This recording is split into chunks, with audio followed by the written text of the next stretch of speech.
एक और यहाँ पे ले लेते हैं डायग्राम इस तरीके से, कुछ पर्सन को यहाँ बिठा लेते हैं, ठीक है। ऐसे आप कोशिश करना, मैं जो बता रहा हूँ उसको आप इसी तरीके से समझने की, सॉल्व करोगे तो आपको 100% समझ में आएगा।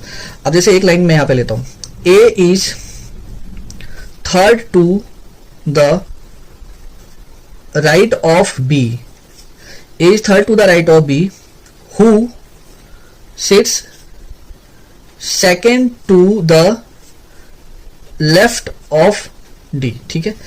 हु का मतलब यहां पे होता है जो की, है ना, जो की या फिर जो। अब यहां पे देखो सेम क्वेश्चन है, बट यहां पे एंड था, यहां पे हु करा है मैंने, लेकिन सेंस बदल जाएगा इसका।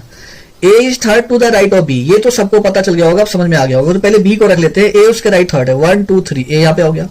Who sits second to the left of D, जो कि डी के लेफ्ट सेकेंड प्लेस पे है। तो जो कि डी के लेफ्ट सेकेंड प्लेस पे, पता है यहां कौन होगा, यहां जो हु आया है ना, उसका मतलब ये डी का जो रिलेशन है ये अब जो है वो बी के साथ होगा, डी का रिलेशन अब बी के साथ होगा, ठीक है।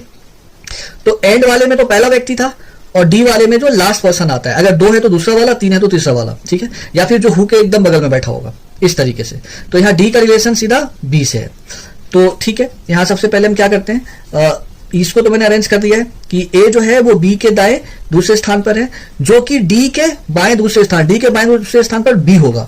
तो कैसे अरेंज करें कि डी के बाएं दूसरे स्थान पर बी हो जाए।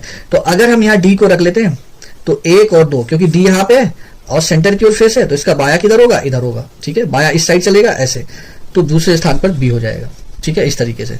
तो इसका मतलब ये हो गया। तो इसका मतलब ये क्या हो गया, अगर हु दिया हुआ है, ठीक है, जिसका मतलब होता है जो कि या फिर जो, तो इसका मतलब होता है लास्ट पर्सन, ठीक है, लास्ट पर्सन।